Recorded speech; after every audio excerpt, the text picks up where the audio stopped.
Isang magandang gabi po ang pinapabot sa inyo lahat, mga hiling naming taga-subaybay. Welcome po sa ating programa ngayong gabi sa ating pong live na Former Adventist Fellowship Philippines Question and Answer. Q&A sana sabi ko, pero question and answer. At very special po ang ating programa ngayong gabi dahil kakaibang programa, ibang setup dahil first time po na gagawin natin ang tinatawag na Open Mic Q&A.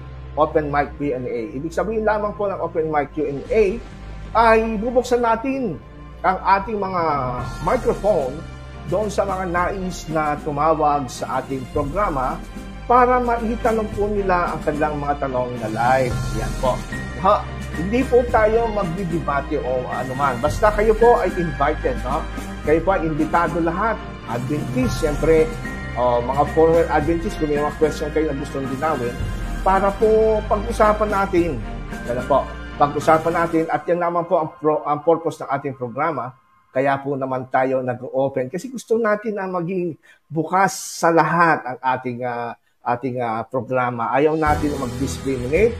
Gusto natin magkaroon tayo ng open communication, heart-to-heart discussion, para matanggal natin yung mga stereotypes at yung mga tinatawag natin mga maling judgment, mga strawman na mga ginagamit mo minsan para masiraan ang isa't isa. Hindi po ganun. So, huwag kayong mag-alala kasi ako po ay hindi nag-iisa ngayon. At siyempre, salamat tayo sa Panginoon. Kasama po natin ang ating kapatid, si Brother Toto Paulino. Welcome, Brother Toto. Good evening, Pastor Ronald. Maraming salamat sa pagbigay niyo ng pagkakataon upang maging kasama dito sa inyong programa. At ako po ay nanggagalak sapagkat sa ngayong gabi ay ibang format na yun nga nabanggit ninyo. Ito ay friendly. This is going to be interactive. And dito po ay magkakaroon ng malinaw na paliwanag ang mga makikinig at ang magbabahagi. Amen. Brother Toto, sigurado ako maraming nagulat ngayon bakit hindi ako nag-iisa at nakasama ko doon pa lang sa ads natin. Sino yun si Brother Toto? Ba't parang ngayon ko lang narinig ang kanyang tinig. Di bang magbigay ka ng konting introduction at pagpapakilala tungkol sa inyong sarili para for the benefit ng ating mga viewers. Sige po, Brother Toto. Sino ba si Brother Toto? Sino ba? Ako ay isang layman. Layman ako. At ayun nga, for 40 plus years ay napag-aaralan itong salita ng Diyos at ang background ko nga is sa Seventh-day Adventist din. And of course, sa aking paniniwala ay ever since, I've always been seeking for the truth. Kasi sabi nga seek ye the kingdom of God and His righteousness, and all these things will be added unto you. And seek the truth, and the truth will set you free. So tonight, my participation here is to moderate. And of course, I want to be as neutral as possible. Kasi nga, we have our friends from the Seventh-day Adventist faith who probably would be listening.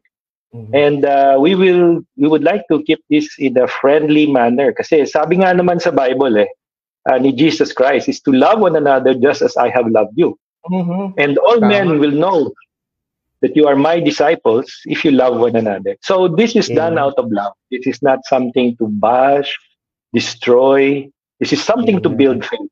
So for me, for the past 40 years and today, I have found the truth. And that's why where the Spirit of the Lord is, there is liberty. Kaya nga po in my heart, and a lot of my Adventist friends know this, that I live abundantly in Christ.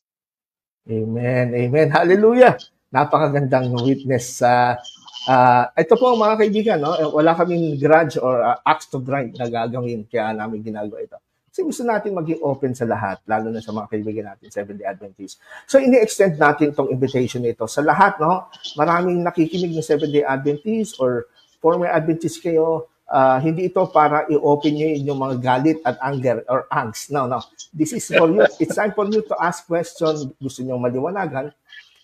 gawin lang natin parang dialogue na formal, no? Chill lang tayo. Relax lang tayo. Hindi ito debate, ha? Hindi ito debate. So, kung tingin natin yung ating mga callers, mamaya, sigurado ako maraming tatawag, ay medyo umiinit na, medyo i-stop na natin, no? Kasi hindi tugma sa ating atmosphere yung ganyan, no? So, Brother Toto, ano bang ating mechanics sa gagawin nating open mic discussion? Very simple. Okay, our mechanics will be very simple. We will entertain questions that are inquiring. Yung talagang seeker-friendly tayo.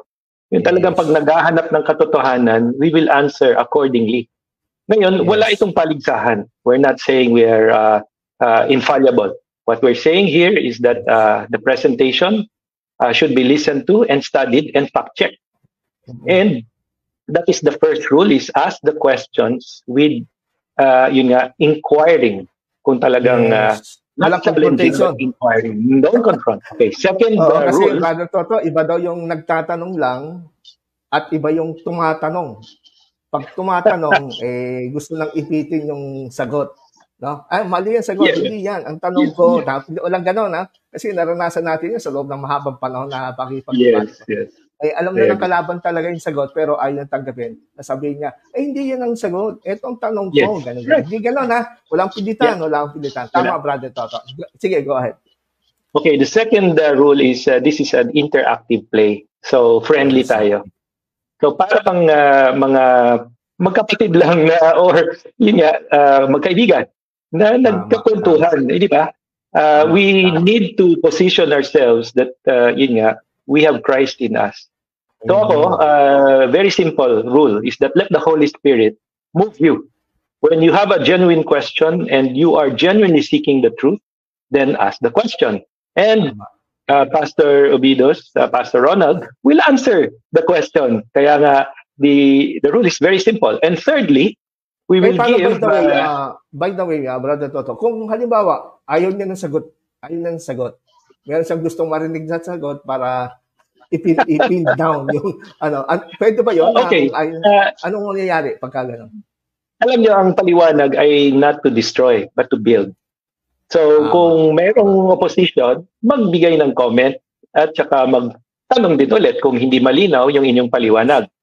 However, the objective is to let people hear the word of God. Kasi alam niyo, we don't want to be an embarrassment to the world in the sense that they don't have Christ. And dito, mapapakita natin na how Christians interact in the, beliefs.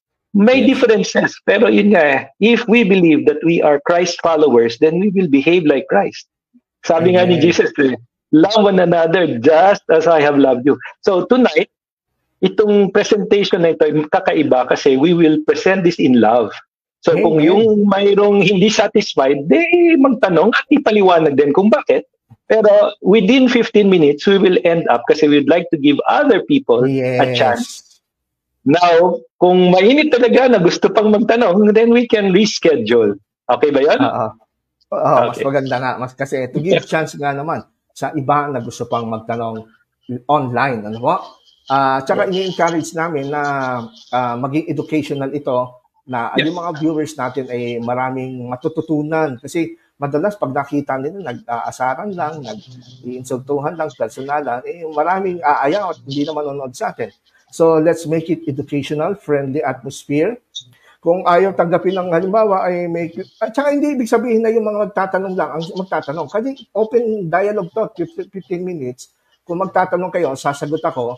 At kung may sinanong kayo, sinagot na hindi medyo gusto kong i-clarify, pwede rin naman ako magtanong, Brother Toto. Yes. Parang parang magkaibigan, di ba? Pag magkaibigan kayo. Keep an open mind, keep an open heart.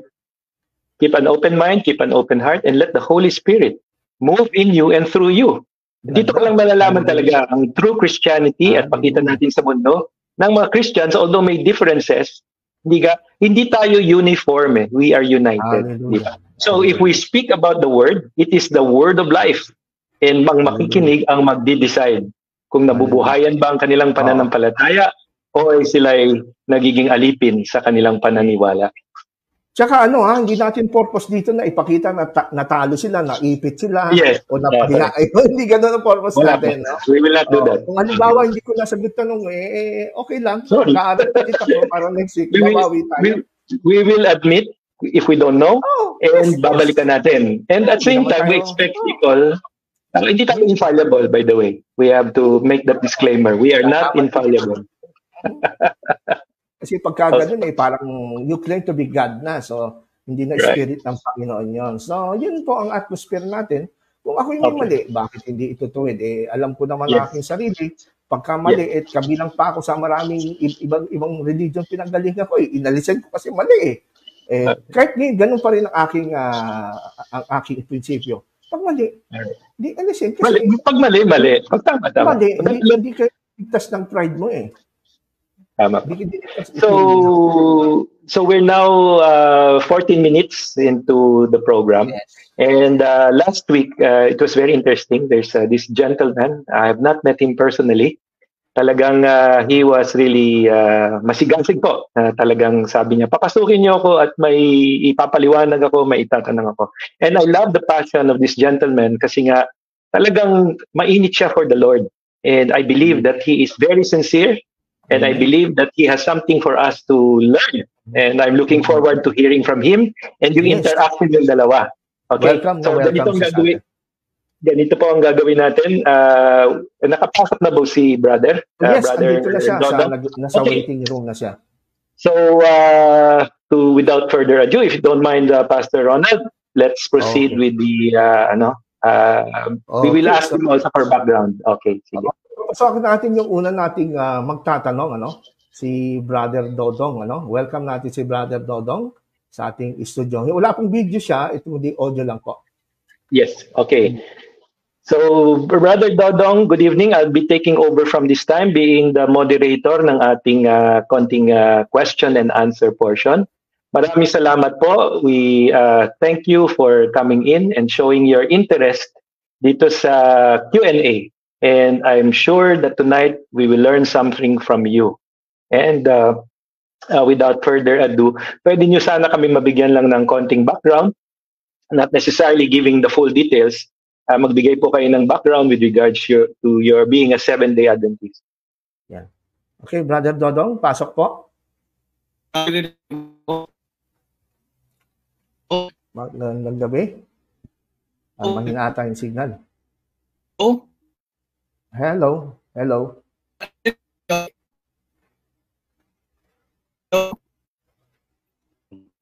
Nagcha-choppy po ang line nyo. Brother Dodong, hindi ayan, lumabas siya. Okay. Hindi stable yung kanyang internet siguro, pero we can be patient. Okay. Brother Dodong, can you hear us?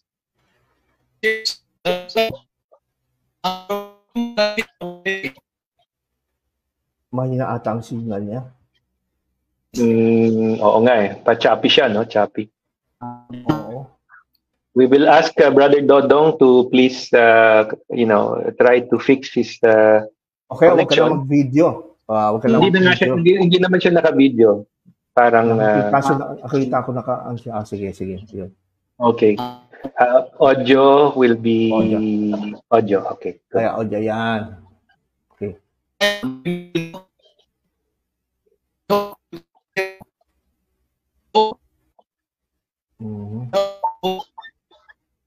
Mahina talaga.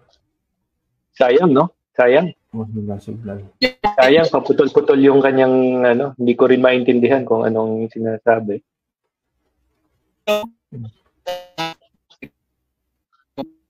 Okay. Okay. Sayang.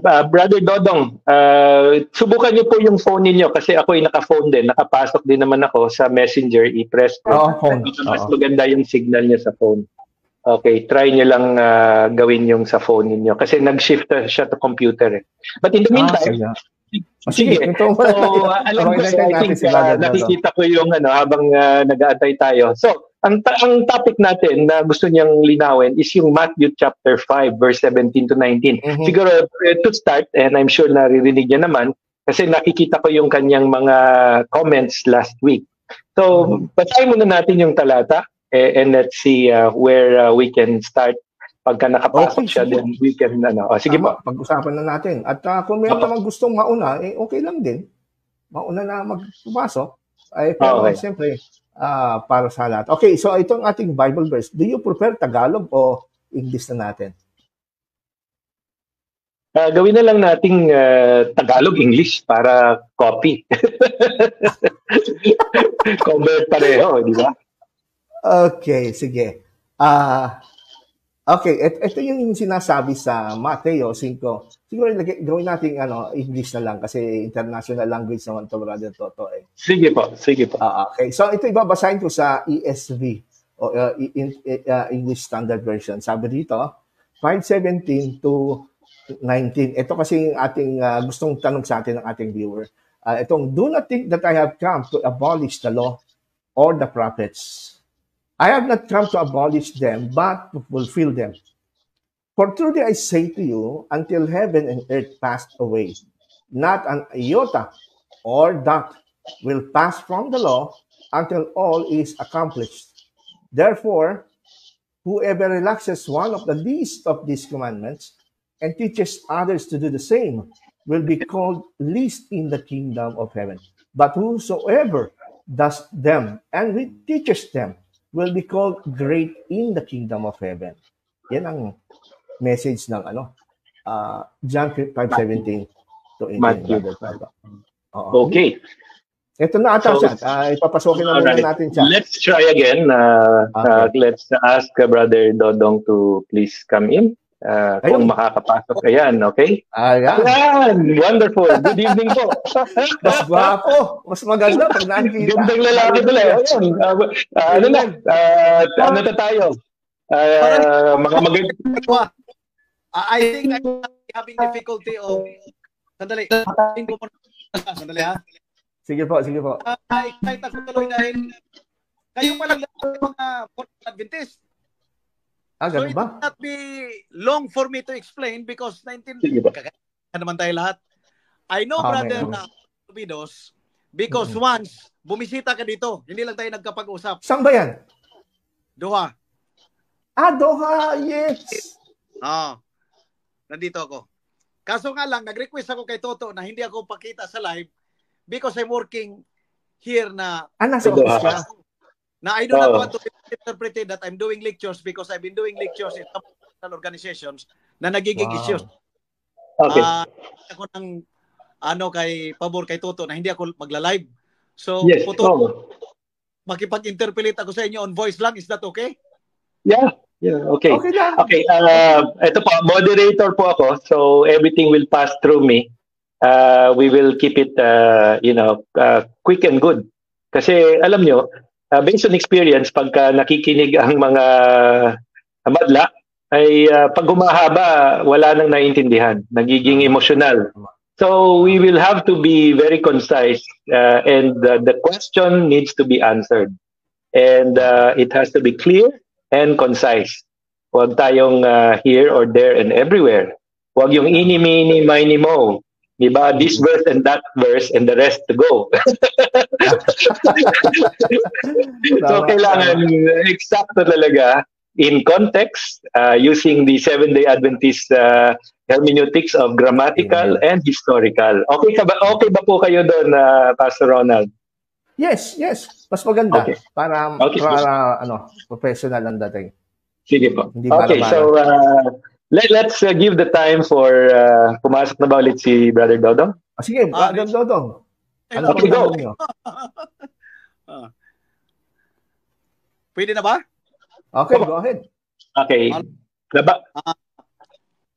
Ito na ba yung umpisa ng 15 minutes ko? Yeah, start on 15 minutes. Para sa atin, dalawa po ito. Parang dalawa sa atin. Informal po. Go ahead. Itong akin ay hindi ko alam na si Pastor Ronald lumipat na sa ibang organisasyon. Hindi ko alam yon.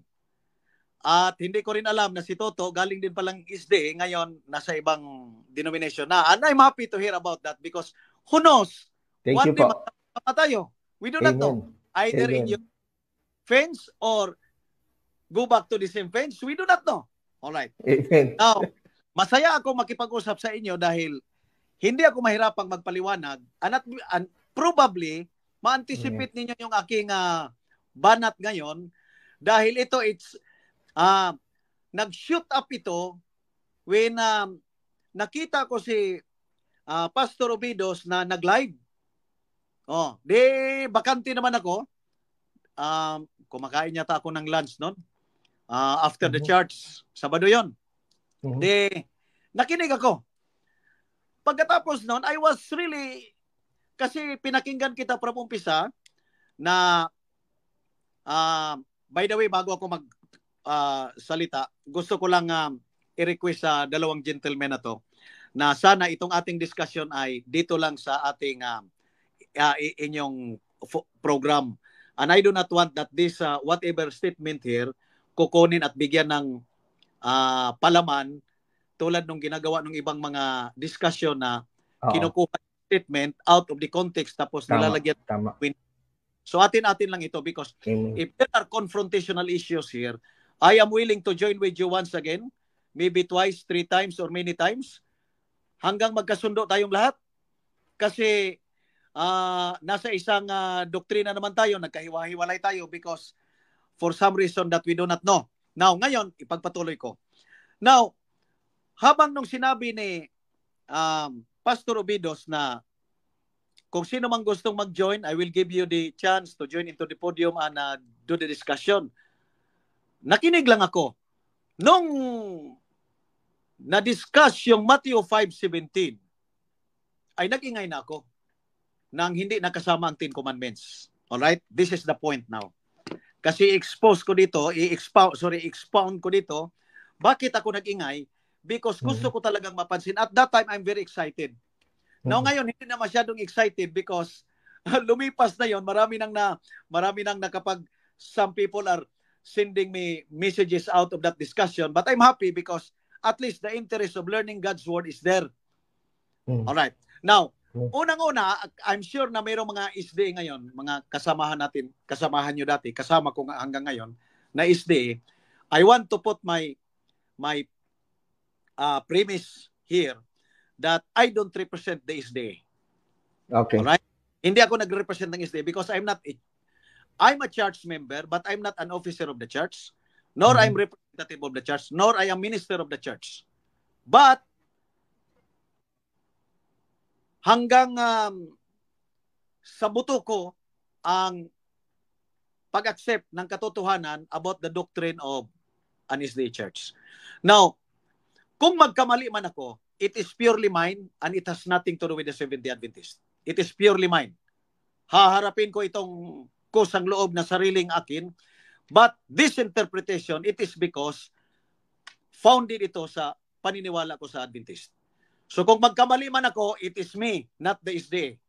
It is not official statement of the SDA. Now, punta tayo doon sa discussion. Kasi mayroong mga point na gusto kong klaruhin. Una, nung pinag-aralan yung anong diniscuss ni Pastor Obidos yung Matthew 5:17, 18, and 19, meron siyang pinaliwanag na hindi ito 10 Commandments. Now, if I'm going to read it once again, that in Matthew 5:17, it says that I came not to break the law and the prophet, but to fulfill. Now ngayon, I cannot forget na meron kang ginamit na mga illustrations and into the next video, sinundan kita doon sa next video.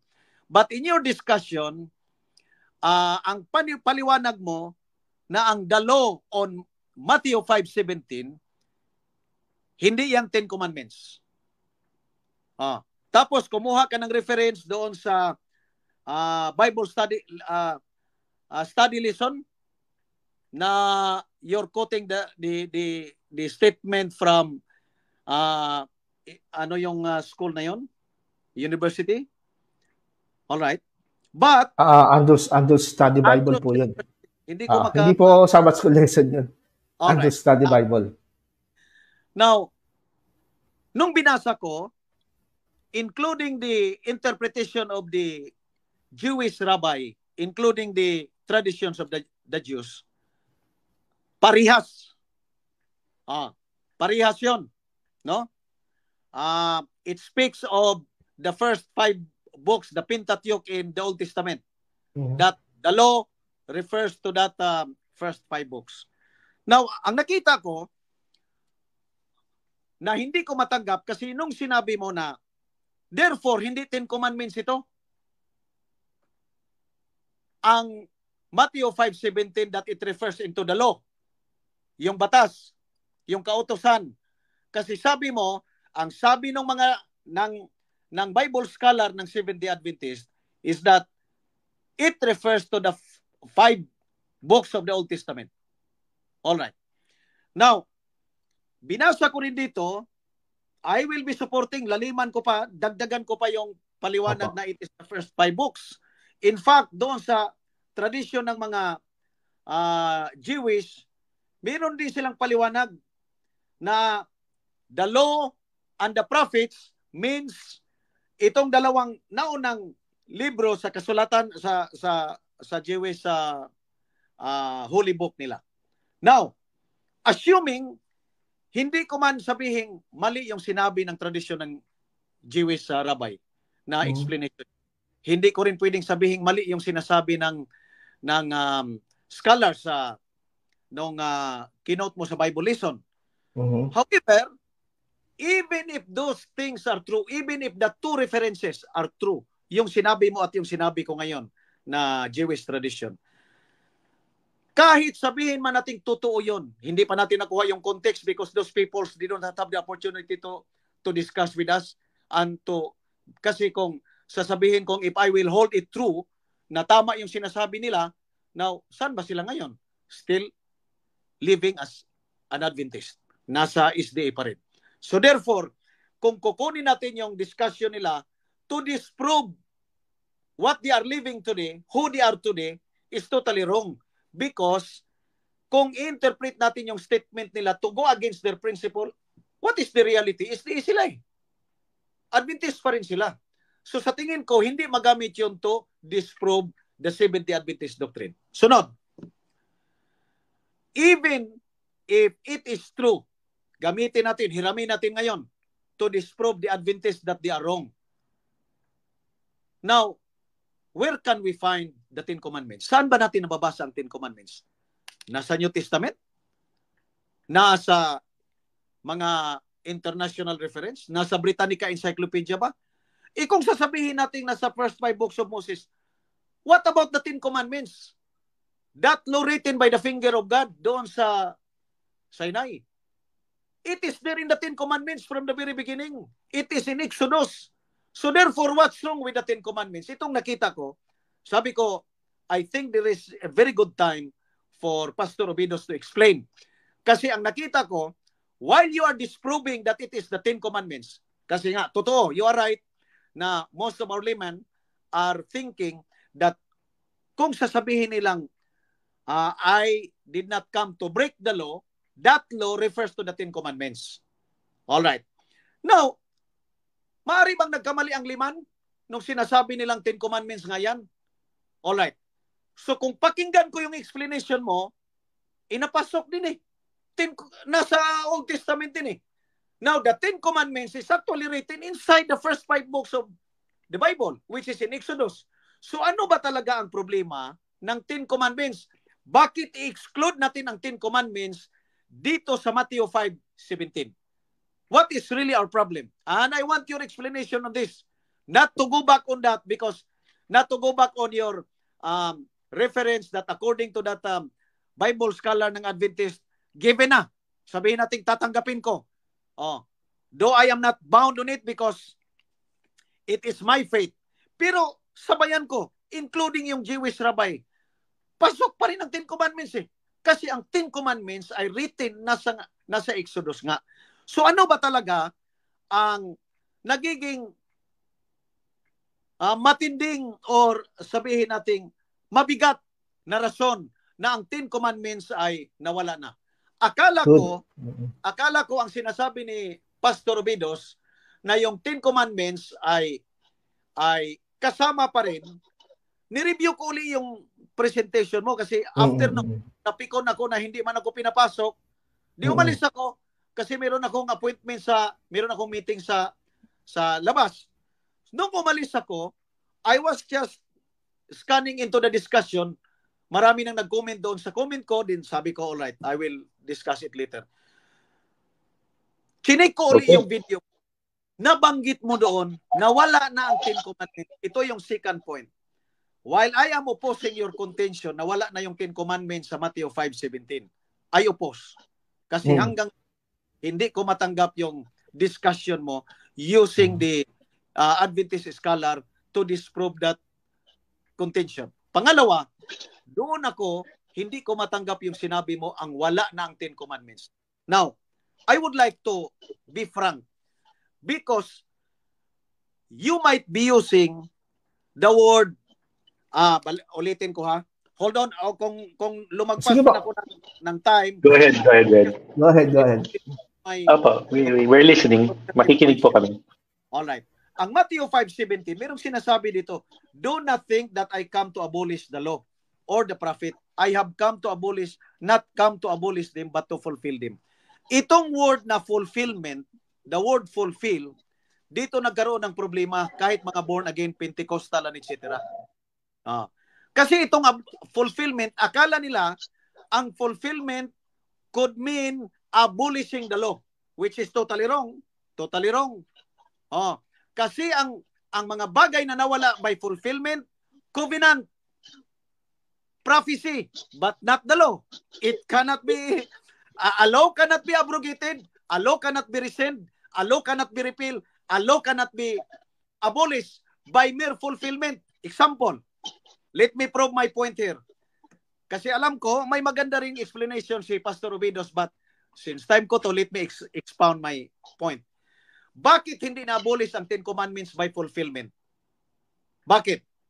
Now, tulad ng revised penal code, bawal ang pagpatay. Pero ikaw at ako, tayong tatlo dito, hindi man tayo pumatay. So we fulfill the law. Hindi tayo pumatay. Pero does it mean that the revised penal code is already abrogated? No. The law has its own operation. It has its own process to abolish, to repeal, and to revise. So therefore, this fulfillment of the law under the verse of 17 cannot be used to include the laws, including those statements of the prophets, including their testimonies of the prophets in the Old Testament concerning the existence of God. I cannot accept. Hanggang ngayon, maari man sigurong matunaw ninyo ako sa ating discussion, pagpatuloy na discussion, maaring ma-convince ninyo ako. But hanggang ngayon, na wala pa akong nakitang konkretong basihan that the Ten Commandments, tulad nung sinabi ni Pastor Obidos, na wala na ang Ten Commandments, hindi matanggap-tanggap ng aking cerebrum yun. Hindi ko talaga matanggap. Kaya sabi ko, nung nag-message sa akin si Toto na, kapatid, pwede ka bang isama dito sa ating discussion na friendly dialogue? Ay, without any hesitation, nag-yes ka agad ako, di ba, Brother Toto? Walang kondisyon. Nag-yes ka agad ako because I really wanted to discuss kung saan ba nagkamali yung aking paniniwala. Treat me, let it be your appreciation na hanggang ngayon, ako'y may malakas na paniniwala that the Ten Commandments was never abrogated, never abolished, nor it was revised. Alright.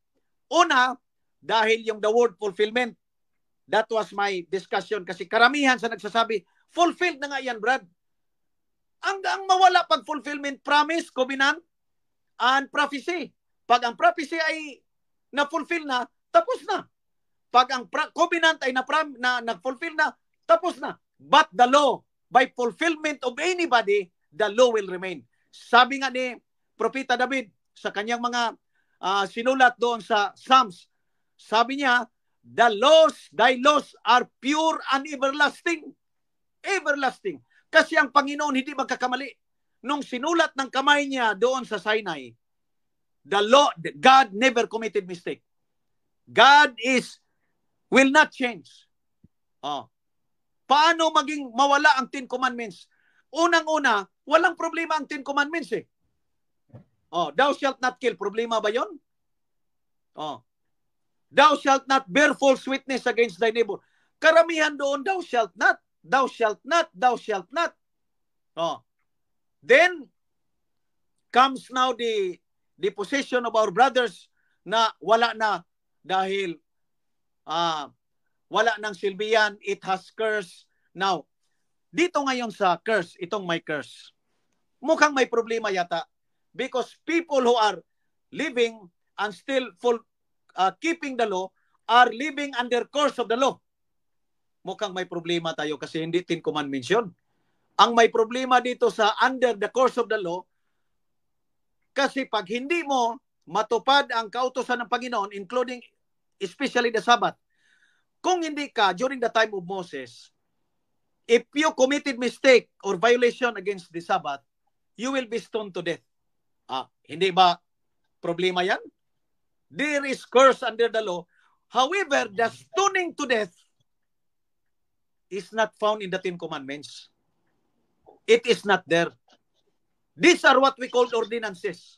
Ang ordinances are permitted at that time, pero hindi kautusan ng Diyos yan because it is not written by the finger of God. Kaya tinatawag na ordinances. Sa Bible, I can give you the verses of statutes and ordinances. Ordinances are laws enacted by lower authority, not superior. All right. Now, let me discuss again. Kasi ang pagka-abolish ng batas kahit sa ating batas sa lupa. Pag if it is made by the Congress, ang sangguniang panlalawigan hindi maka-revise or abolish the statute. I'm talking here of Republic Act. I'm talking here of any action made by both houses, the upper house and the lower house. These are statute. Ang tanong, ito bang statute na ito ay pwede bang baliwalain? Pwede bang gumawa ng another resolution or any ordinance ang sangguniang panlalawigan ng Laguna? Sasabihin nilang wala na yung batas na yan sa Congress. Pwede ba yon? No. Because the law to be repealed, it has to go back to where it originates. Ang principle ng batas yan. Now ngayon, itong batas ng sinulat ng daliri ng finger of God, it was written by God through His finger. All right. Ito ba ay pwedeng baliwalain? 2 minutes. Assuming si Jesus Christ, the word fulfillment means abolish. Now, did the God the Father, meron bang permiso ang kahit sino mang propeta na ipa-abolish niya yung kanyang batas? It cannot be. Now, look at the principle once again. When the law needs to be repealed, it has to go back into where it originates. It is not that the sangguniang panlalawigan magpawalang bisa sa isang batas na ginawa ng Kongreso. Now, if the law is made by the Father, yung interpretation ninyo na sinabi ni Pablo, sinabi ni Mateo, sinabi ni Juan, sinabi ni Jesus Christ, fulfillment and etc. No! These are lower. 1 minute. These are 1 minute na lang po. All right. So, another thing, if I will be having a time, I will also discuss after this yung beatitude because Pastor Ronald also speak. What about beatitude? I will reserve the discussion on beatitude after this. Maraming salamat, sir. Maraming salamat. Thank you. Nako, talagang ay napaka-exciting po. Ang ganda ng pagpaliwanag ni Brother Dodong. Talagang with passion. Di ba? And I really appreciate the passion and education. Yan po talaga ang nagsasaliksik ng salita ng Diyos. Di ba, Pastor? No doubt. Okay. No doubt so, we will have to clarify yung question kasi nga the whole program is question and answer. So, Pastor Ronald, ilang questions ba yung nakuha ninyo doon sa inyong pagnonota sa kanyang pag-share? Yes, marami pero siyempre i-prioritize natin yung i-prioritize natin yung pinaka-importante sa lahat. Yung sige po. pinaka-ugat, pinaka-root ng misunderstanding Question. na ating salamat, Brother Dodong. I appreciate your effort at nakita ko maganda naman ang iyong presentation. Siguro open natin itong discussion. Actually, hindi ko na-expect na 15 minutes sa presentation. I expect na kailangan open. Pero okay lang. Okay lang. Anyway, since before po kayo ganitong kasi we were hoping na he would give us he would give you a chance to actually answer one question at a time. Pero mukhang marami siyang questions. So now, mababago po yung format natin kasi nga ibinuhos na isang 15 minutes eh. So to be fair to you, I'd like to be fair to both of you. Kasi nag-message si Toto sa akin na you will be given 15 and Pastor Obidos 15, then a friendly discussion. Ano po yun? Running time. Yung 15 running time po, hindi po 15. Anyway, okay lang po. Okay. Pero okay lang. So if you don't, Brother Dodong, okay lang yan. Kasi if you don't mind, sayang naman yung preparation nyo kung hindi nyo sasabihin lahat. Okay, so guys, siguro ito po. Siguro ako muna hindi ito tanong para i-confront kayo o ipitin kayo, Brother Dodong, ha. Hindi ganun ang spirit natin. Kasi yung unang gusto kong concern ko, yung sabi mo na sa Matthew 5:17 hanggang 18, ilang beses ko narinig sa inyo na talagang against talaga sa will nyo, na talagang wala na 10 commandments, no?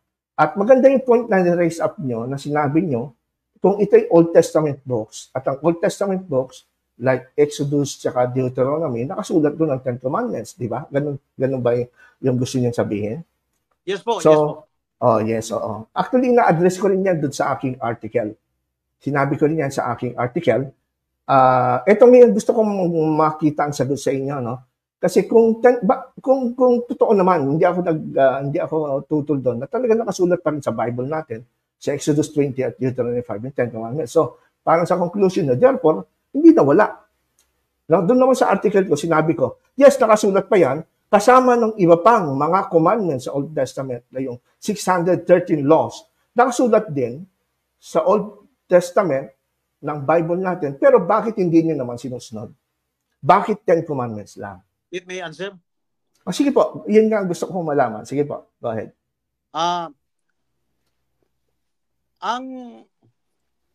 Hindi na pwedeng sundin natin yung other ordinances. Tulad nung in the fulfillment of the 4th commandments, sa 10 commandments, remember the Sabbath day. Dito kasi, hindi na nabalangkas. Wala nang, binigyan na ng authority si Moses of how to deliver this, because he was given the authority to lead the exit from the land of Egypt. Pero si Moses ang nagbalangkas dito ng mga batas kung paano nila, we call these ordinances lower authority because it was pinned down by Moses himself. This is not written by the finger of God. How to satisfy the 4th commandments. Now, all the rest, including the burn offering, is not written in the 10 commandments. All right. Now, what else? Marami pa bang mga ginagawa doon sa tabernacle and to the most high place? Brother Dodong. Alright. Okay, salamat. Yun sabi nyo kasi... answer the question lang. Ngayon lang yung question, nasagot na yata ni Brother Dodong. Okay, so with your indulgence, Brother Dodong, we will now give the time to address each question, and I hope na na-capture ni Pastor Obidos yung questions, and now he will answer it clearly with his words. Okay, go ahead, Pastor. Yes. Thank you sa pagsagot, Brother Dodong. Gusto ko malaman susunod. So, hindi pala porket nakasulat pa rin sa Old Testament, susundin na. Kasi sabi mo nga, mayroong mga nakasulat sa Old Testament na hindi na applicable ngayon sa New Testament. Tama po ba? So, hindi porke nakasulat pa rin ngayon sa Exodus at sa Deuteronomy o sa Pentateuch, susundin na. Tama po ba ako? Should I answer? Yes po, go ahead. All right. Now, itong nakasulat dito sa Old Testament that runs contrary to the Ten Commandments, including the thing which was shadows of the coming of the Messiah, alangan mo pasundin yun na nandyan na yung Messiah. Di susundin na natin yung ano yung binigay ng Messiah, but the law of the Father remains because wala na pwedeng mo sumalungat doon. Okay, salamat. Therefore, yes, yun lang naman ko kasi ang point ko din doon sa article ko, doon sa Matthew 5:17. Sinabi ko rin yan na hindi porke nakasulat sa Old Testament pa rin, katulad ng Exodus at Deuteronomy, ang Ten Commandments, susundin na kagad. Kailangan i-qualify natin at we have to prove it na talagang kailangan pa rin sundin, especially in the New Testament. So, sa akin lang, no, sa aking understanding, hindi porke nakasulat, susundin pa rin. Kaya yung sinasabi na nakasulat pa rin naman ng Ten Commandments sa Old Testament, sa ating Bible, so kailangan sundin. Hindi, wala na po palang bearing yon. Next question ko po, salamat na. Ito po gusto ko itanong din, kasi sabi nyo, yung gusto ko malaman sa inyo, Brother Dodong, bakit di nyo matanggap na wala na po ang Ten Commandments? Yan po. Yun lang po. Bakit di nyo po matanggap? Ba't talagang passionate kayo na ipamalian yung nagsasabing lumipas na 10 Commandments. Ano po ang hindi yung dahilan? Give me the best. Isa lang pong pinaka-the best na dahilan nyo. Bakit hindi nyo matanggap na wala ng 10 Commandments? Bigyan mo ako ng dalawa, hindi lang isa. Sige po. Bakit? Una, batas ng Panginoon yan. And it was supported by the old prophets, the prophets of the Old Testament, that the law of God is everlasting, pure and everlasting. Pangalawa, si Jesucristo mismo nagsasabi sa Matthew 5:17, I came not to break the law. Singular yan. Hindi ko pa na-emphasis ito. Law yan, hindi yan laws. And the prophets. Now, that's my second reason. Okay, salamat po. So, dahil una, sabi nyo, ito ay utos ng Diyos, kaya hindi mawawala. Pero yung mga ceremonial laws, yung mga temple services, yung mga alituntunin, mga batas na yan, na sinasabi mo nasa Mosaic Law, hindi ba Diyos din ang sumulat niyan? Hindi Diyos. It was Moses. Pero pinahintulutan ng Panginoon because under the authority, siya ang nagbigay ng authority ni Moses. Hindi sa Diyos pa rin nanggaling. Siya pa rin ang source, kumbaga. Inspired Moses because binigyan siya si Moses ay binigyan ng authority. Binigyan siya ng authority. Right. Tama. So, kung binigyan lang siya ng authority at galing pa rin sa Diyos yun, pwede mo rin masabing utos ng Diyos yun. Not directly a law directly coming from God. Okay. So, utos pa rin ng Diyos. Siya pa rin ang source. Tama ba? Hindi. It was written by Moses himself, all the ceremonial law. Ibig sabihin, brother, ang Diyos pa rin ang source. Yung question niyo po, ano po yung source? Tama ba po, Pastor Robino? Yes, Saan nanggaling yung source nung sinulat ni Moses? Si Moses ba ang gumawa? Moses mismo. Isa lang ang batas. Okay, so si Moses ang sumulat. Ayon kay Brother Dodong, correct me if I'm wrong na lang po. Yung Ten Commandments, si God ang sumulat. Galing kay God. Yes. Yung ordinances, si Moses ang sumulat, galing kay Moses. Yun ang pagkaintindi ko. Okay. So clarifying mo natin po yun. So that's a good point, no? Kasi sa paniwala ni Brother Dodo, based on his study, and we will not criticize that, kasi kanya-kanya tayong aral. Ang paniwala niya is that the Ten Commandments written by the finger of God, sabi niya, and 2 tablets of stone. Tama? And then, yung mga ordinances, si Moses lang may gawa nun. And, siyempre, hindi yun galing kay God. Hindi yun galing kay God. Si Moses lang may gawa nun. Yun ang pagkaintindi ko sa kasi meron tayong patotoo na galing sa Diyos. Alam din naman ni Brother Dodong na galing sa Diyos, kay Moses lang sumulat. So, overall, indirectly daw, si Moses, pero sa Diyos pa rin. Ang pinapoint natin, sa Diyos pa rin. So, pwede rin natin talagang sabihin na itong si Yahweh ang source at pinagmulan kahit yung sinasabi niyang ceremonial law. So bakit niya pinatanggal? Yun ang tanong natin. Sa Panginoon din ang source eh. Kung wala ang Panginoon, hindi na maisusulat ni Moses yung ceremonial law eh. Ba't niya pinatanggal? pa siguro. Ba't sabi niyo lumipat? I will be having another time. I-expound ko na lang yan mamaya kasi mahaba ang mag-explanation dyan. Okay. Sige po. Okay, ang next question po. So yung Ten Commandments, hindi po yan kautusan ni Moises? No, it's not. It's the commandment written by the finger of God. Recipient so hindi natin masasabing kautusan ni Moises ang Ten Commandments? Hindi. Okay. So, Brother Dodong, ang ibibigay akong talata, gusto kong makuha yung paliwanag nyo. Paano nyo sasagutin itong sinasabi dito sa yung sinasabi dito sa talatang ito na sabi gano'n dito sa ayan. Paki-post po. Thank you. Okay. Sandali lang. Pa-post natin. Nawawala. Ayan ito, Brother Dodong, ha? Yung text para, kasi ito, Marcos, nasa screen. Marcos 7, Gis. Mark 7:10. Aywa. All right.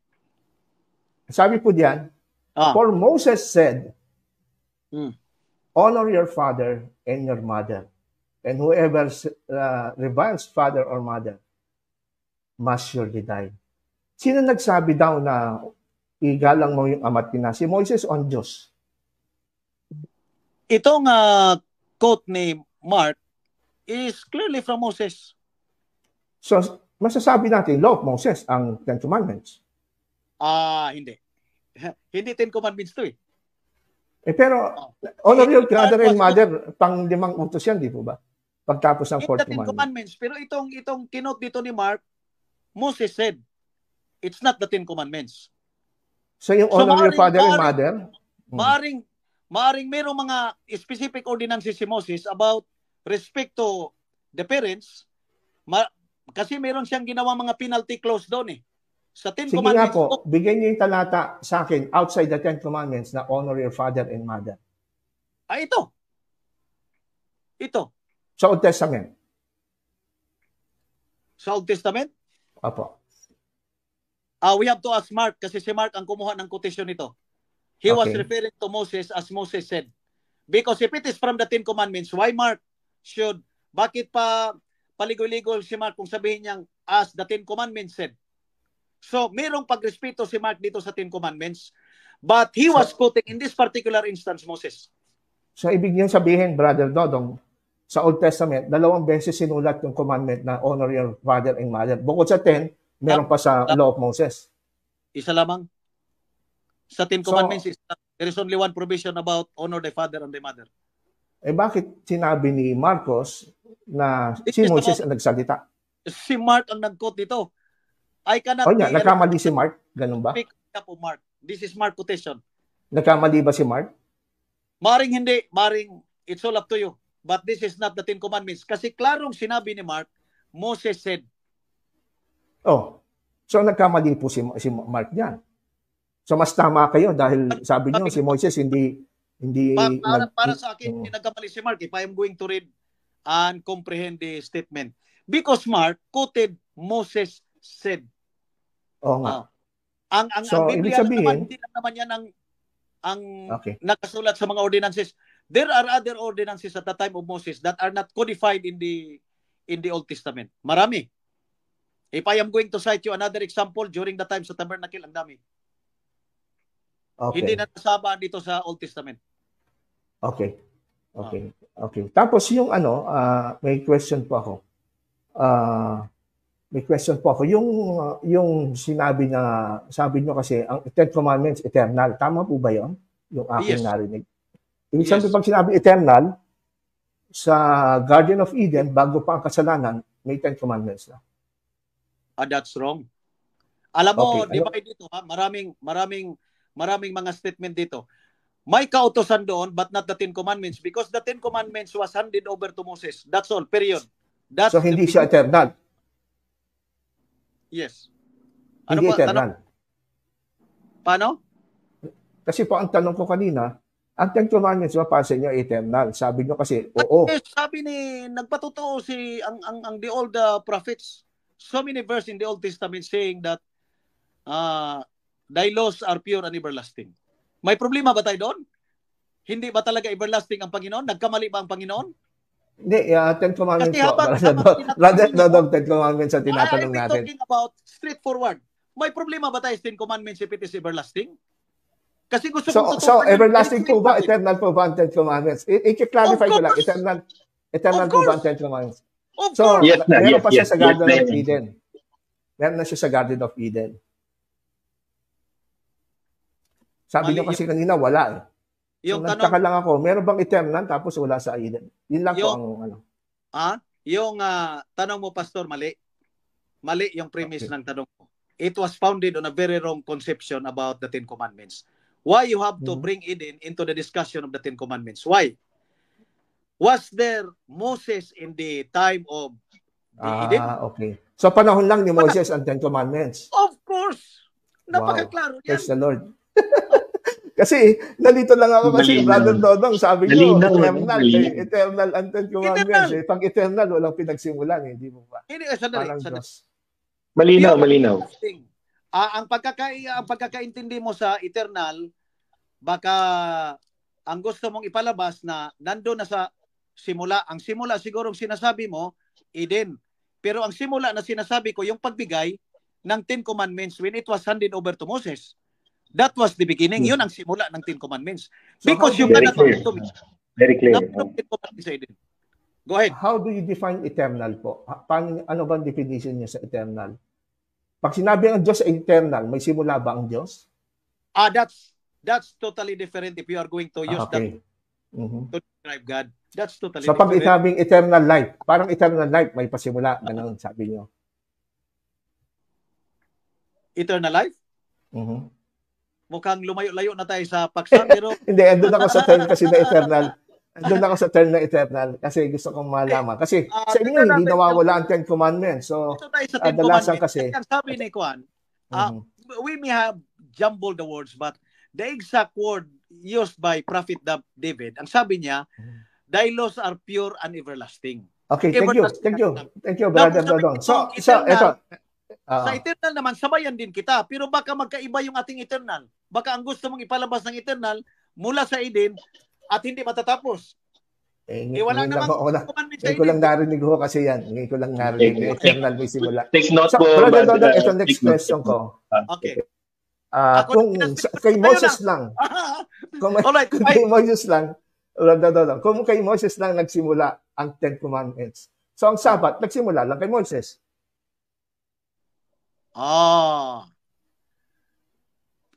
Ang Sabat na nakalagay sa Ten Commandments, yes. Pero it stems up into the Ten Commandments because sa Genesis merong sinabi doon sa that Christ rested on after the creation. So it is an invocation that the significance of Sabbath, because we have to commemorate the significance of Sabbath. Now, ang Sabbath dito, kung intindihin mo yung Genesis, it is just an understanding that there is a being na gumawa sa sanlibutan. Because if you do not recognize that there is one God who created the universe, then pwede mo na rin kalimtan siguro yung Sabbath. So ganito po, Brother Dodong, ganito po. Ito po, Brother Dodong. Out of 10 commandments, ang eternal lang, yung isa, yung 4th commandment, Sabbath. Ganun po ba? Lahat. May pasimula. Because one provision, you cannot separate that from the 10 commandments sa pagsabihin mong kautosan ng Panginoon, ng Diyos. So ito po, ito para sa mga viewers din natin, baka nalilito sila. Kasi gusto ko malaman, sabi nyo, ang 10 Commandments may pasimula. And fortunately, kasama sa 10 Commandments, ang 4th Commandment ay Sabat. So ang Sabat, since kasama siya sa 10 Commandments, na nagpasimula lang kay Moses, di nagpasimula lang din kay Moses ang Sabat. Wala pa sa Genesis. Wala pa sa Garden of Eden ang Sabat. Basahin mo yung Genesis and you will find the answer. Pareho naman tayong Adventista ka rin dati. Pero klaruhin ko muna yung rule. Because what I understand is that 15 minutes, matatapos pa ba itong question and answer sa akin? I don't mind answering the question. Kahit Oo. i-corner ko, I don't mind. Pero wala naman tayo gano'n. Okay, gentlemen. Okay. Moderator, sige, moderator.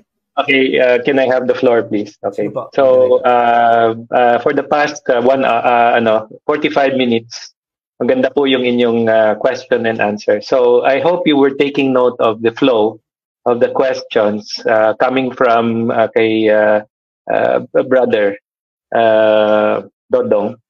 And at the same time, si Brother Dodong took note of the questions of Pastor Obidos. So, we don't want to overload yung ating mga viewers kasi ang usapan natin is will take just 1 hour. But for the sake of tonight, we will probably take note of the questions kasi you need to answer yung questions din ni Brother Dodong. But I don't think you can answer everything right away tonight kasi marami siyang explanation. So to be fair, is it all right with you to, parang abangan ng susunod na kabanata? Yes. Ganun na lang. Kasi I think we have no para more bigyan time natin ng chance anymore. yung iba. Baka may iba pang gusto tumawag. So, Brother Dodong, is that okay with you? We can invite you again para kayo naman ang makarinig ng paliwanag ni Pastor Ronald next week. Tapos kayo naman yung magtanong. Kasi nagkaroon na siya ng idea kung saan kayo nanggagaling bilang parang magkaibigan. Kaya pala. Ganun pala. Ganun po ang ating attitude ngayon. So, because of the... Pwede nyo pa ba ako mabigyan kahit mga 3 minutes lang? Sige. Alright. 3 minutes. Go ahead. Okay, 3 minutes. You have your time is now. Okay, sige pa. Okay. Time is yours, Brother Dodong. Matamis yung tawa ni Pastor Obidos kasi siya na nagkastigo sa akin. Wala naman siyang nilagay na kuhan. But anyway, I hope nagkaintindihan naman tayo dito kasi kayong dalawa galing din sa SDA. But see, kahit ano mang mabubuo ninyong kuhan ng opinion,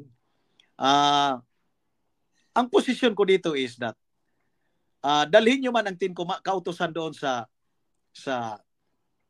Eden, which is the normal question, the normal route of the discussion. Na-anticipate ko na ito na darating sa Eden to test whether the 10 Commandments is pero alam naman natin that the 10 Commandments was handed over to Moses.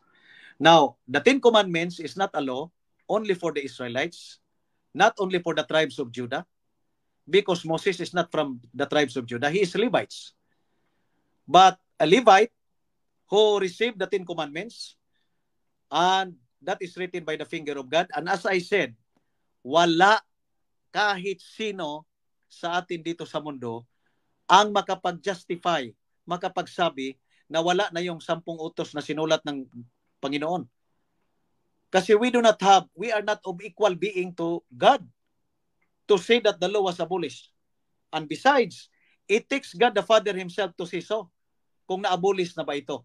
Now, ang pinaka-close dito is Jesus Christ na magsasabi sana.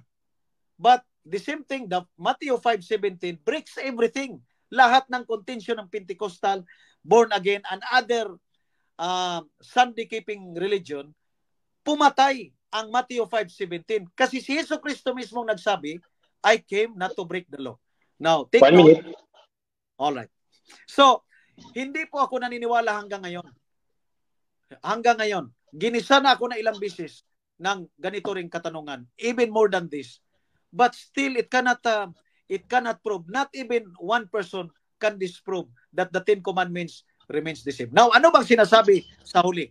Ang sabi ng Panginoon, that I will put this into your heart.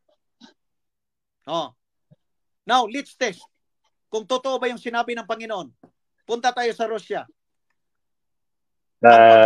Unfortunately, time's up po. Alright, okay. Anyway, next week pa naman. Kung gusto nyong mag-join ulit, we will accommodate. Okay lang yun. Now, Pastor Obidos, I think we have now the time just to review kung ano yung narinig natin and get your comments, if that's okay with you. And then magharap kayo ulit next week. Is that okay? Naka-mute po kayo, Pastor. So, Brother Dodong, maraming salamat po sa... Pastor, naka-mute po kayo. Okay, thank you. Okay, Thank you, so Brother Dodong. we'd like to thank time. Brother Dodong. Talagang I like his spirit, by the way. Talagang the Holy Spirit is there. Talagang he's really trying to bring out what he believes. Amen. And now, of course, syempre, there are always two sides of the coin. We will let the viewers now hear from you.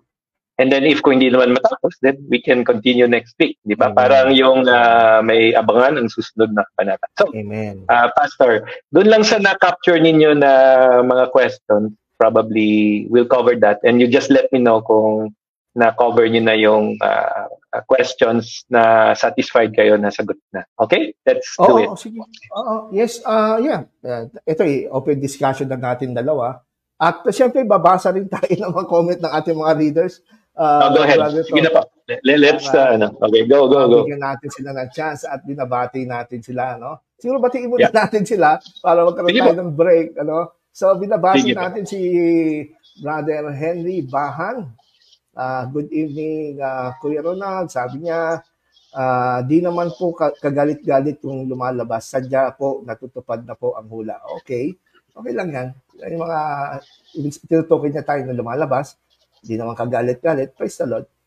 Si Karen May Bacarias, Holy Week tomorrow. Yes, Holy Week na tomorrow. So let's commemorate and reflect on what Christ has done on the cross for our salvation. Si Engineer Darwin Tagakay. Good evening, Doc Ronald and Kuya Toto Paulino. Good evening. So, okay, good evening sa iyo, Engineer. Si Brother Manny Simangan, good evening po. Doc Ronald, yes. Si Brother Romeo Ramoran, good luck to both of you, Doc Ronald and Brother Toto. God be with you. Tapos, ito naman po, Brother Toto, si J.R. Mijares. God bless Doc Ronald and Sir Toto. Sana mabuksan ang isip na mga kaibigan nating mga SDA sa New Covenant Theology. Amen. Yes. Ano po, kay Gibbs Fabella, ano po ba itong New Covenant Theology? Okay. Didiscuss natin yan later kung ano yan. At napakaganda niya pag naintindihan nyo. At ito naman si Samaklo. Sana mabuksan ang matigas na pusong naniniwala na wala na o na-abolish na ang 10 utos. No problem. Wala namang masama na manalangin ka sa ikabubuti ng kapwa. Si Lionel Adelante, kaya mo yan, Doc Obidos, mabagal na nanonood sa yung mga debate about 10 utos. Yan, mga ano natin yan, mga fans natin ng kay Adventist pa. Ito si Pastor John Sabampan. If the law and the prophets include the 10 commandments, what are the other commandments, prophecies included in the law and the prophets, aside from the 10 commandments? Are those commandments, laws, and prophets still required to be observed in the New Testament? If you break one, you are guilty of all. Maganda yung kanyang point, Brother Toto, ano? Meron kayong gustong i-comment dyan? Later. Sige. Next ay si The Boy, Brother The Boy Martinez. Pareho kayo mali. Okay lang. Si Diba, sa New Covenant. Okay. New Covenant. Ito naman po, si Gino Ramirez. Bilang gabi. Elder J. M. Ignacio. Alright. So, si Abel Apostol Kaadan. SDA, puro speculation and assumption ang kayang sagot. Walang Bible verse. Okay? Yan ang kanyang opinion. Tapos si Brother Paul Bartolome, porket Moses said, kay Moses na, we all know very well that each such commandment was from God. Moses was only delivering to the people what God had told him. Kaya Moses said. May point siya, no? May point siya. Pero ang point natin kanina, Brother Toto, ang source ng tinatawag na Law of Moses, tsaka yung tinatawag ng moral law, Panginoon pa rin Diyos. Kasi yun din ang pagkaalam ko. Yes. Without God, hindi malalaman ng ninuman kahit si Moises, no? Although, sa ating pananaw, sa ating pag-aaral, nalaman na natin after we left Adventism, na yung two lost theories, no, na natutunan natin Adventist na mayroong dalawang uri ng law, moral law, ceremonial law. Yan ay nagsimula lang actually sa philosophy ni Thomas Aquinas ng 13th century. Siya lang nag-label ng moral law, ceremonial law, judicial. Pero wala kang mababasa sa Bible niyan. Kasi sa Bible, pag sinabing law, isa lang po yan. Wala silang tinatawag na moral at ceremonial law. Kaya nga yung pinabasa natin, Ha? Oh. Yan ba po yung Torah? Yan ang Torah na tinatawag. No? Yan nga po yung binasa natin kanina. Torah. Yung binasa natin kanina, Brother Toto, na pwedeng tawagin na Moses Law ang Ten Commandments, di ba? Yung sa Mark 7:10. At sinabi ni Moses, galang mong ama't ina. Alam natin na sa Ten Commandments yan, hindi natin may tatanggi. Kaya lang nakakagulat sa mga Adventists kasi alam nila, hindi tinatawag na Moses Law ang Ten Commandments. Basa naman natin, inspired by the Holy Spirit, si Mark, kung sabihin niya. Okay. So, yan po nagpapakita na ang Ten Commandments ay both the law of God and the law of Moses. Iisa lang po kasi yan. No? Iisa lang po yan. Wala pong pagkakaiba. Kaya salamat din sa nagsabi dito. Okay? So, si Brother Larry Cudal, puro opinion ang sagot ng mga SDA. Okay? SDA. That's his opinion.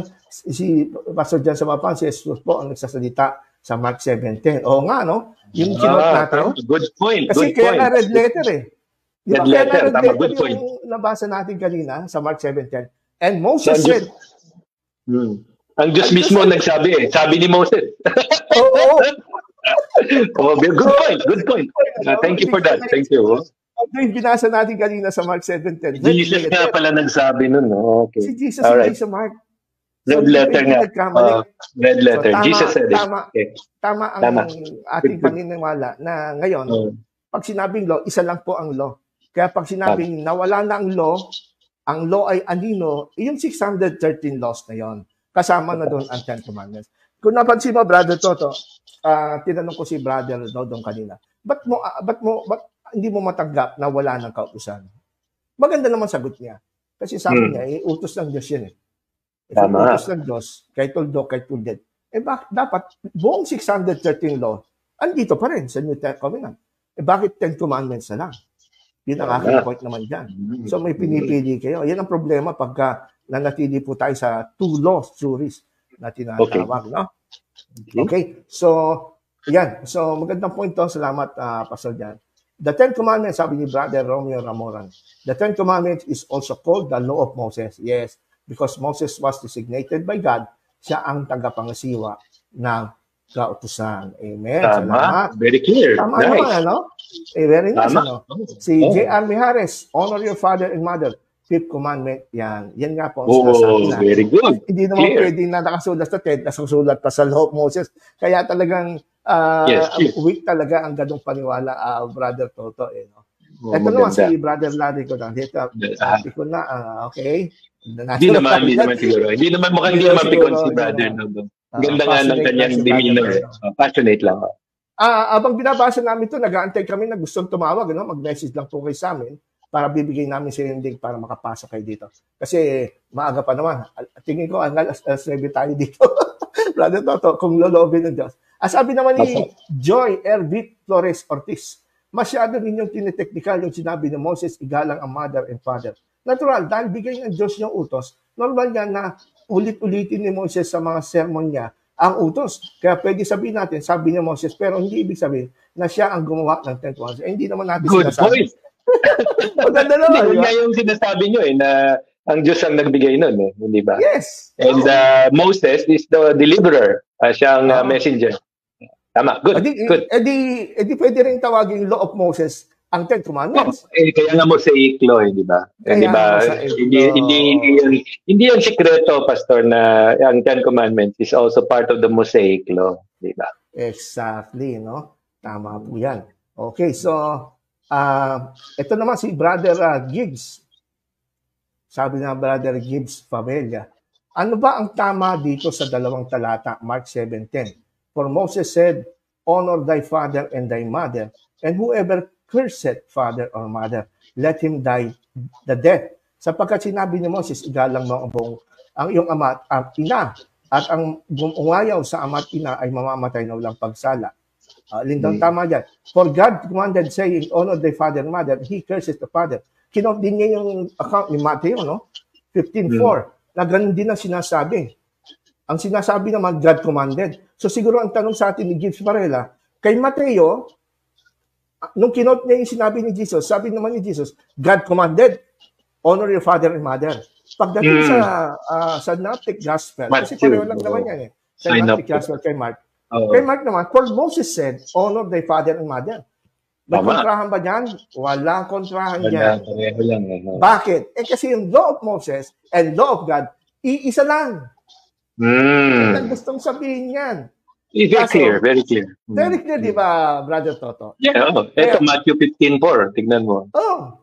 For God commanded, ang sinabi, hindi Moses. God commanded. Pero kay Marcos, sabi niya, Moses said, honor thy father and mother.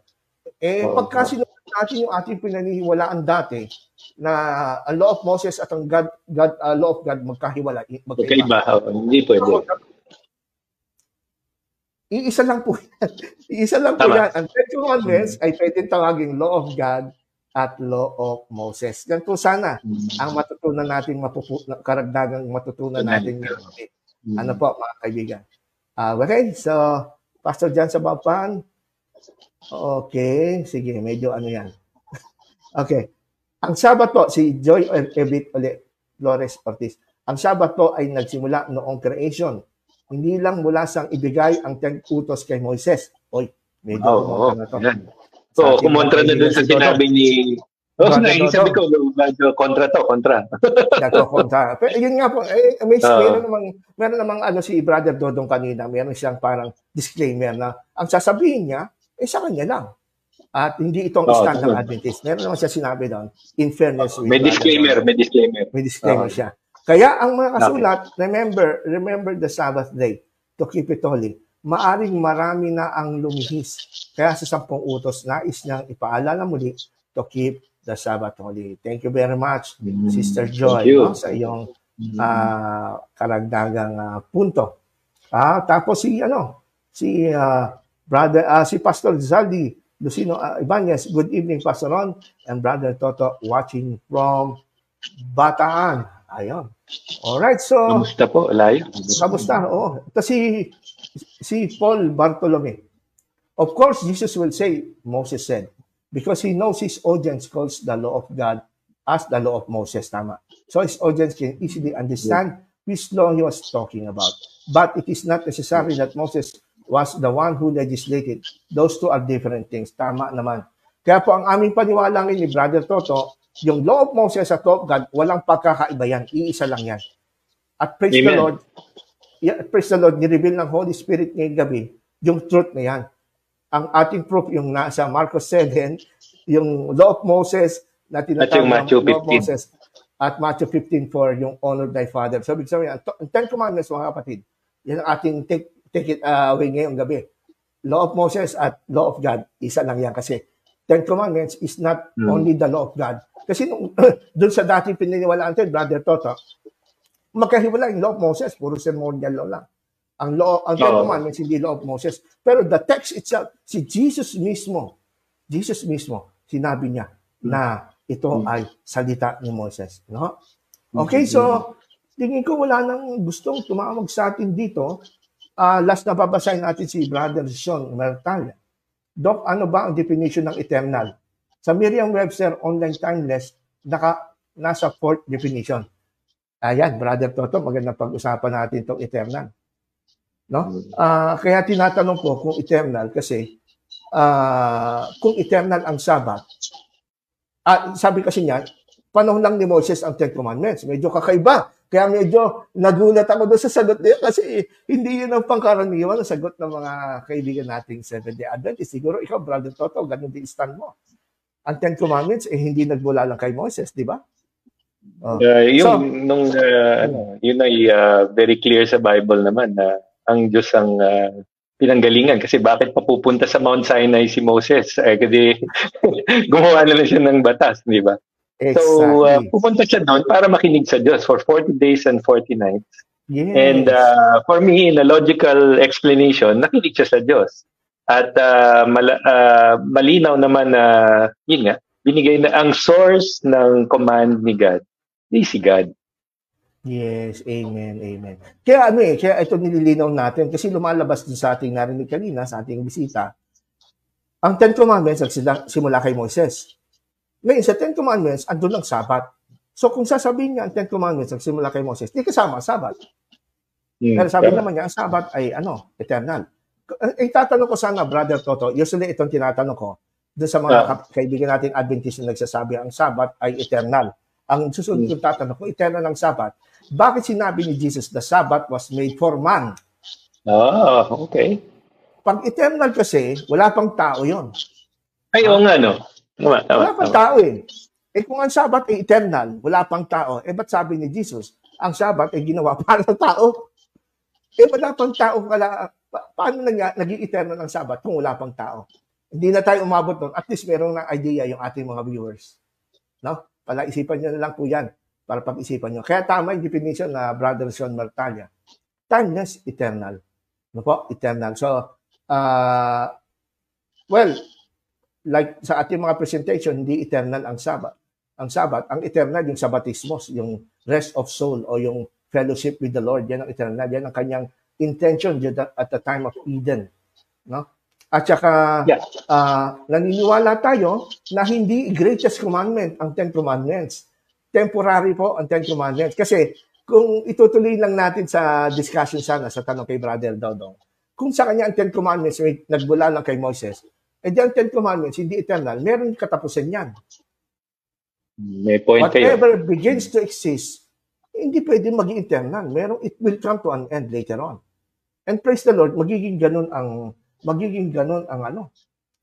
mangyayari. And we believe that the Ten Commandments talaga make it temporary.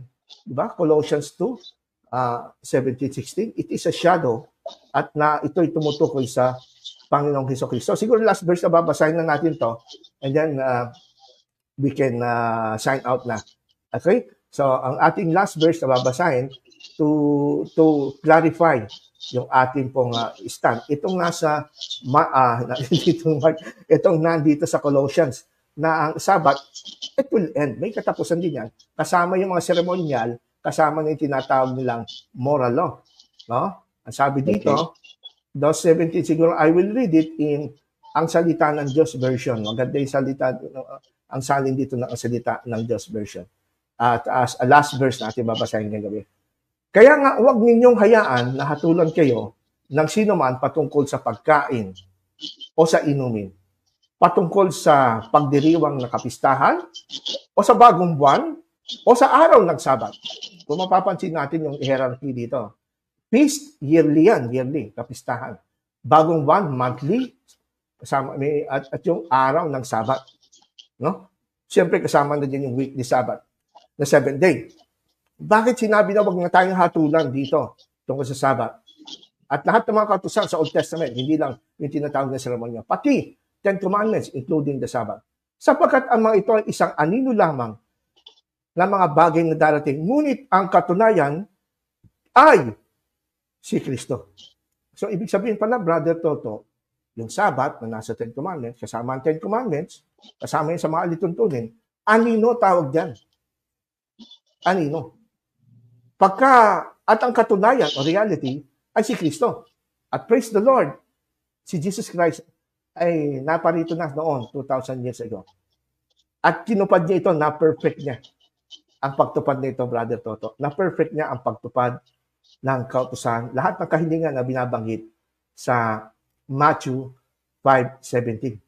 Walang duda, na-perfect. At na-perfect niya na yan, kung na-perfect niya na yan, ginawa niya ito para ma-fulfill. In a sense, pag sinabi kasing fulfill, Brother Toto, na-explain niya kanina, accomplished. Ang talagang basic meaning ng I came here not to abolish, but to fulfill or accomplish. Paano niya na-accomplish yung law and the prophets? Of course, yung mga prophecy, more than 300 prophecy, nung siya dumating, natupad na. Of course, yung second coming, darating pa lang.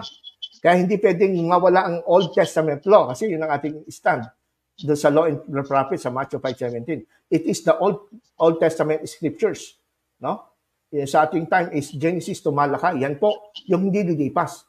Kaya ngayon, nakakabit pa yan sa ating Bible. Hindi lang New Testament ginagamit natin. Kasi marami pang prophecy dyan na matutupad pa. Na sinabi ni Jesus, hindi lilipas. Kahit tudlit sa Old Testament scriptures. At totoo naman. Ang Old Testament scripture may relevant pa sa ating mga Kristiyano ngayon. Kaya lang, yung mga Ten Commandments, yung mga laws na binasa natin sa Colossians, anino, wala na yan. kasama mo po yung Sabbath ng Ten Commandments. Siyempre, alam nga naman yung ika-4th commandment lang lumipas, di magiging siya ang utos. Of course, hindi ganon. So, therefore, kasama na lahat yan. Meron nang binigay sa atin na bagong law. It is the law of the Spirit or the law of Christ na sinasabi ni Jesus na sa 2 utos nito na uuwi ang lahat ng 613 laws sa 2 utos. Love yun. Love God and love your neighbor. Yan po ang eternal, Brother Toto. Yan ang eternal. Pwede po magtanong. Go ahead. Kayo naman. Isa lang po. Kasi kanina may Bible study akong inattendahan. And yun nga, yung napaliwanag, kasi natanong nga ako doon sa Sabbath. May tanong kasi ako sabi ko, yung Sabbath ba na 7th day is part of the Levitical priesthood. So sa mga 7-day Adventist, alam nila yan na Levites ito yung mga pare. Yes. Ang paliwanag ko, yung 10 Commandments ay part of the Old Covenant. Yun ang words, the Decalogue of the Covenant. So sabi ko, ang tanong ko is it part of the Levitical priesthood, yung Sabbath? So may masasagot ba po kayo doon? Well, ano yung, technically, sa Levitical priesthood as part of the sanctuary services sa Old Testament, I can say yes. Kasi they have to keep it. Pag hindi mo isinama ang 10 Commandments at holiness ng 10 Commandments noon, no, sa Old Testament, while talking about the Old Covenant, sa service ng Levitical, of course, hindi sila ka-qualify to serve as priest inside the temple pagka hindi nila binibigyan ng authority ang 10 Commandments. In fact, doon sa most holy place ng tabernacle, makikita nyo, doon sa most holy place, andun ng Ark of the Covenant, andun sa loob ng Ark of the Covenant, ang 10 Commandments, the 2 tablets of stone. Andun yun, Brother Toto. Kaya nga sabi dito, kaya nung lumipas na ang priesthood, meron kasi sinasabi dito sa Hebrews chapter 7:12, nung lumipas na ang priesthood, lumipas na rin ang kautusan. Ito sapagkat, i-share natin yung Bible verse. Magandang question sa iyo, Brother Toto. At binati mo ba yung mga Bible study kanina? Hindi ako nagbigay ng Bible study. Actually, nakikinig din ako sa kanila kasi alam nyo, we're open to mga sharing. So, mga Adventist friends ko to. Actually, ako yung nag-throw ng question. Sabi ko, is the Sabbath part of the Levitical priesthood? Maganda naman ang sagot. Yes. Pero yung iba, no. Okay, but medyo confusing. Pero ang binasa ko kasi yung Leviticus 23. Ewan ko lang kung nabasa nyo yun. 1-4. Leviticus 23, 1-4. Pero bago yan, basahin muna natin to, tapos punta tayo sa Leviticus. Ito yung connection ng Levitical law. Hebrews 7:12. Sapagkat nang baguhin ng Diyos ang pagkasaserdote, kinakailangan din niyang baguhin ang kautusan. So, merong kautusan na apektado doon sa tinatawag nilang ceremonial law o services sa Old Covenant. In fact, sabi sa 8:13 ng Hebrew, ang sabi dito sa 8:13 ng Hebrew, nang sabihin niya isang bagong tipan, pinaging luma niya unang tipan. Ito ngayon ay tumatanda na at malapit nang mawala. Ano yung unang tipan? Of course, ito yung mga services na nakita natin. Katulad sa verse chapter 9, ito yung karugtong ng 8:13, chapter 9, verse 1. Ano ba yung mga lumipas na part ng Old Covenant? Ngayon, ang unang tipan, ito yung sinasabing lumipas kanina, ay may mga tuntunin ng pagsamba. Sa tuntunin ng pagsamba, of course, they applied the 10 Commandments. Meron ding isang banal na dako. This is the sanctuary. Ngayon, ito yung pinapoint ko, Brother Toto, na may kaugnayan ang sanctuary Levitical priesthood sa 10 Commandments. Kasi habang nagsiserve sila sa tabernakulo, ang sabi ng verse 3, at sa likuran ng ikalawang tabing, the most holy place, ay isang silid na tinatawag na kabanal-banalan o most holy place. Ito maganda sa verse 4. Ano ba yung nasa most holy place? Ito ay mayroong isang ginintuang dambana, ang kamangyan at kaban ng tipan, Ark of the Covenant. Bakit tinawag siyang Ark of the Covenant? Ano ba yung tipan na nandun? Ito, naglalaman ito ng sisidlang ginto na may mana, tungkod ni Aaron, na osmong, at ang tapyas ng bato ng tipan. Kasama ba sa Old Covenant, lumang tipan, ang Ten Commandments? Yes. Kaya nga siya tinawag na tapyas ng bato. Ano ba yung tapyas ng bato? Hindi Ten Commandments. Ang tawag sa kanya ng New Testament, ng subulat ng Hebreo, ang tapyas ng bato, walang iba kundi Ten Commandments. Ang tawag sa kanya, bato, tapyas ng bato, ng tipan. Bakit siya tinawag na tipan? Anong tipan siya? Bagong tipan o lumang tipan? Old Covenant. O therefore, pag sinabi natin lumipas ng Old Covenant, kasama na yung mga articles kung ano yung nilalaman ng Old Covenant Sanctuary na nandun ang Ten Commandments. Natapes na ba ito? Sabi nga dyan, no? O, ano ba yung tipan na yan? Yan tipan na sinasabing lumipas na. Okay, Brother Toto, go ahead. Meron kang gusto na ipabasa? Okay na, ayun. Brother Toto? Okay na, wala si Brother Toto. Yan po, mga kaibigan. Okay po, sorry. Tuloy niyo po. Okay. Yung, yung sa Leviticus 23. Yes, na po basahin natin. Basahin din po natin. Leviticus 23. Yung tanong nga po, is the Sabbath part of the Levitical priesthood? Kasi sabi nyo kanina, pag bago ang pare, pwedeng baguhin yung kautusan. Tama ba po? Yes. Oo. So ito yung tanong, ano bang ibig sabihin nitong Leviticus 23 verse 1 to 4? Ayan. Andito lahat ng mga law, mga kapistahan eh. Ayan, 1 to 3, 1 to 4, sabi rito.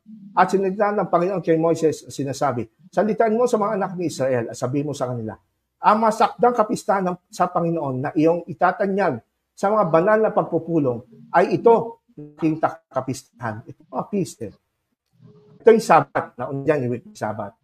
Okay, then Passover, ina sa verse 4. So, ito yung binasa nyo kanina, Brother Toto, no? Sabi mo? Ito yung binasa nyo kanina. Kasi ang pagkaintindi ko, correct me if I'm wrong, na ang Sabbath is part of the Levitical priesthood.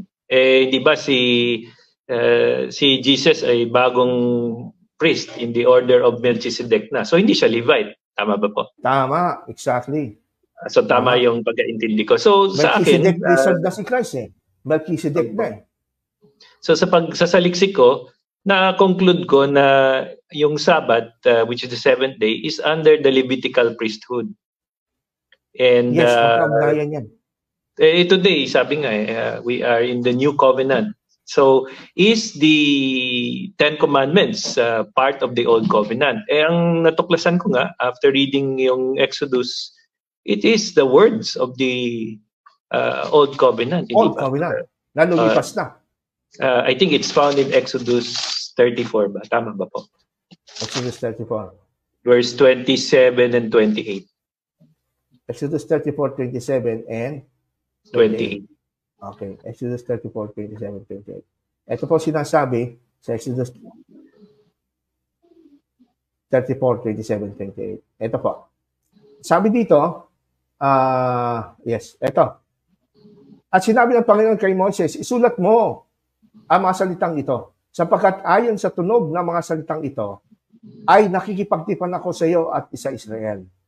At natira ng siya'y natira ng buong kasama ng Panginoon na 40 araw, na 40 gabi, di man lamang siya kumain ng tinapay o uminom man ng tubig.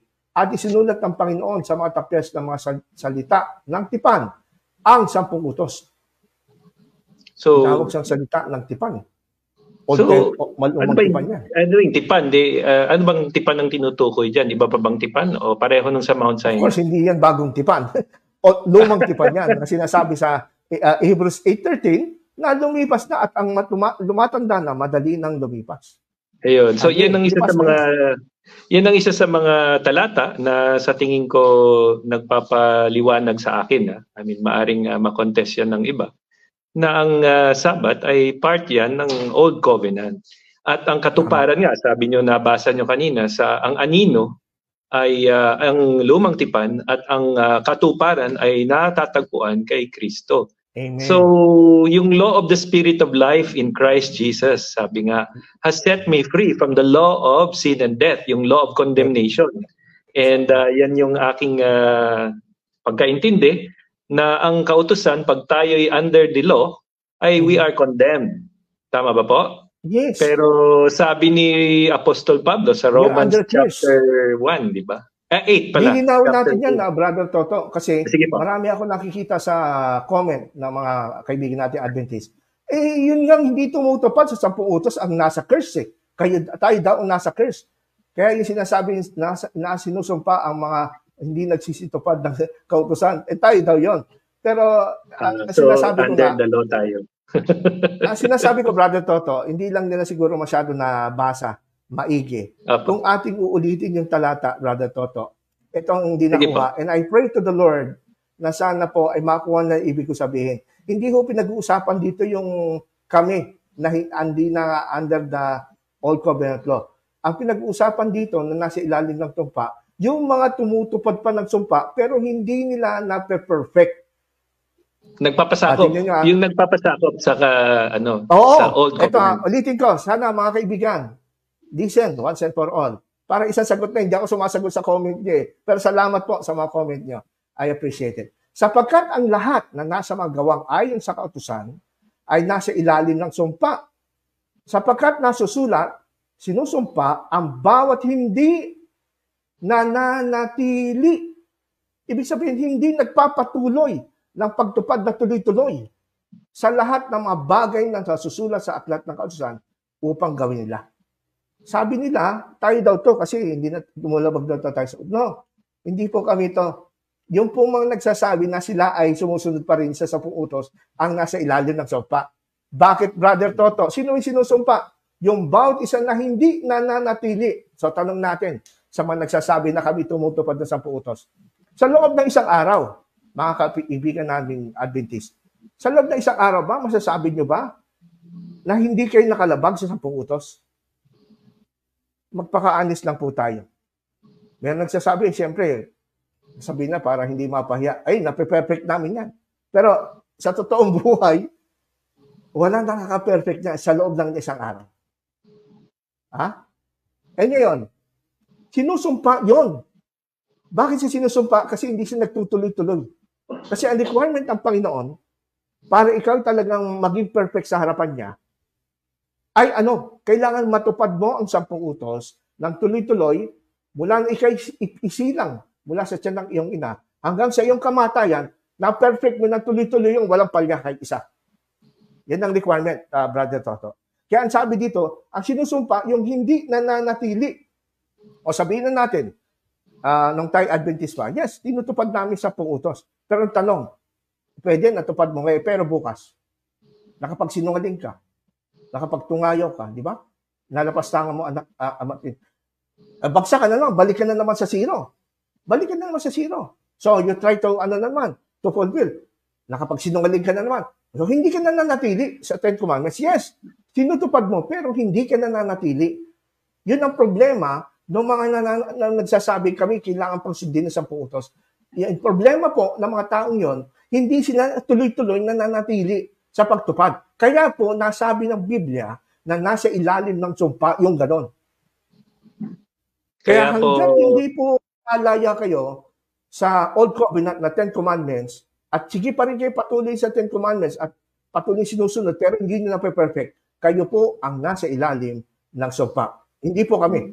Kami tinubos na ni Kristo, tinubos na kami ni Kristo sa ilalim ng kautusan. Dahil sa kanyang dugo. Namatay siya sa krus at namatay na ang relasyon namin sa Old Covenant. Ang relasyon namin, kasal na kami kay Kristo. Hindi pwedeng kasal ka sa Old Covenant, 10 Commandment, at the same time, kasal ka kay Kristo. Pwede ba 2 beses ka iskasal?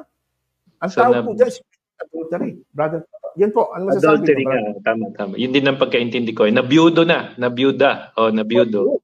Oo, kasi patay na tayo sa... Kasal na po sila kay Kristo ngayon. Pero kasal pa rin sila sa Old Covenant, no? Ano sabi ni Pablo? Kaya nangangalo niya. Kaya yung sinasabi dito, Brother Toto, ang sinusumpa, hindi tayo na nakalagna sa ilalim ng kautusan. Nakalayo na tayo, kasal na tayo kay Kristo eh. Okay. Wala tayo dyan. Ang sinusumpa dyan, yung man sa sabing, sinutupad pa namin, Pero sa totoong buhay, hindi nila nga perfect na tuloy-tuloy. Yan ang dapat nilang So, lilinawin ko lang, ang sagot nyo doon sa tanong ko is that yes, ang Sabat ay under the Levitical priesthood. Tapos, Yes. yung curse na sinasabi is those who are wanting to fulfill righteousness by keeping the law perfectly as best as they can, di ba? But they cannot perfectly. Ninenegate yung grace of God. They have fallen away from grace. Kaya yun ang pagkaintindi ko. Ngayon, yung law of sin and death, ito yung the law of Moses and the old covenant. Yes. And then yung the law of the spirit of life in Christ Jesus found in Romans chapter 8 verse 1 and 2, ito yung new covenant which sets us free. Yung indwelling ng Holy Spirit, tama ba po yun? At saka tayo ay pinalaya na sa pagiging alipin sa kautusan. Wala na, lumayan na tayo. Opo. Tinubos na tayo ni Kristo mula dyan. Ayan, okay. So ako ay satisfied dun sa sagot ninyo, pero siyempre sa mga nakikinig, dapat ay bigyan din natin sila ng pagkakataon magtanong at sumali kung gusto nila next week. Yes, next time. Okay. Next Sunday, next Saturday, open pa ulit tayo sa sino man na gusto mag-open. I-message lang tayo, Brother Toto. Okay, so tayo po nagpapasalamat sa ating mga viewers. Maraming po salamat sa inyo. Tayo po ay magpapaalam pansamantala. Brother Toto, tayo po ay mananalangin. Ako na po ang sa closing prayer. Ama namin Diyos, salamat at dakila po kayo. Salamat sa inyong presensya sa aming programa ngayong gabi. Pagpalain niyo po ang mga nakikinig ngayon. Ganon din po sa Brother Dodong. Sa po, hipuin niyo na yung biyaya at makita po niya ang katotohanan na talagang pinakikilala niyo by your grace. At Lord, thank you po kay Brother Toto at sa aming naging programa ngayong gabi, naging maayos. Pagpalain niyo po kami at ang programang ito para po lalo pong mapalaganap ang gospel ng kaligtasan. Ito po'y aming dalangin sa pangalan po lamang ni anak na si Cristo Jesus. Amen. Amen. So, okay, thank you, Brother Toto. Salamat din po. God bless sa lahat. God bless sa lahat. At dito muna tayo magpapaalam. Maraming salamat sa inyong lahat. Till we meet again. Till we meet again.